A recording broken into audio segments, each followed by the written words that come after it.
የአዲስ አበባ ሙስሊም ወጣቶች ካውንስል ምስረታ በአድዋ ድል መታሰቢያ ተካሂዷል።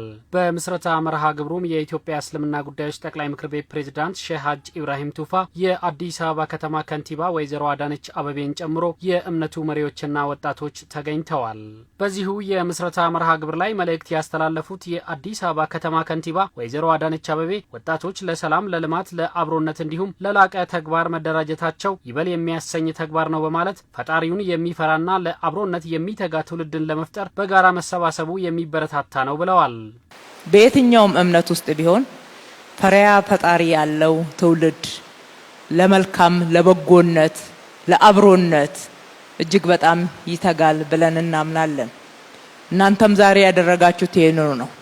ሃይማኖታዊ ሴታችሁን ጠብቃችሁ የበለጠ ተቀራርባችሁ ለየብቻ ከምትሰሩት በላይ በካውንስል ሰብሰብ ብላችሁ በጋራ ሆናችሁ ስለ ሰላም የበለጠ ልትናገሩ፣ ልታስተምሩ፣ እርስ በርሳችሁም ልትማማሩ፣ ሀገራችሁን ለማልማት፣ ከተማችሁን ለማልማት በበጎነትና በላቀ ተግባር ለሀገር ግንባታ ልትሰሩ ተደራጅታችኋልና ይሄ ይበል የሚያሰኝ ተግባር ነው። የአዲስ አበባ ከተማ አስተዳደርም ያለ ወጣቶች ተሳትፎ፣ ያለ ወጣቶች ቀጥታ ተጠቃሚነት የሚሰሩ ስራዎች ሁሉ ጎደሎ ናቸው ብሎ ያምናል። ለወጣቶች ምቹ የሆነች ከተማን ለመፍጠር ከተማ አስተዳደሩ እየተጋ ነው ያሉት ከንቲባ አዳነች አበቤ ወጣቶች ከፊታቸው ያለውን ተስፋ በመመልከት ለሀገር ልማትና እድገት ያላቸውን ተሳትፎ በማጠናከር የተደራጁበትን ዓላማ ማሳካት እንደሚኖርባቸው አስገንዝበዋል።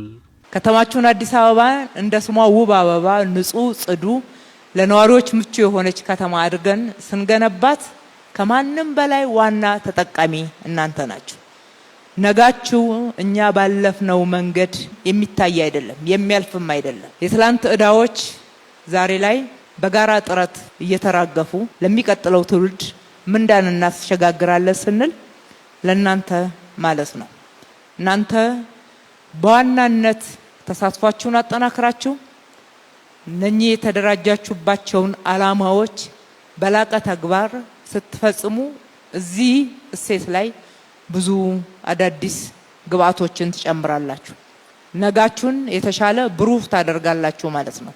ለሀገር ግንባታ የማይሆኑ ጉዳዮች ሲፈጸሙ የእናንተ የነገ እድል ነው የሚበላሸው። ስለዚህ ትክክል አይደለም ለማለት ለመነጋገር፣ ትክክል ያልሆኑ ተግባራት ደግሞ እንዲቀሩ ለማድረግ ሁልጊዜም ንቁና ብቁ ተሳታፊዎች መሆን አለባችሁ።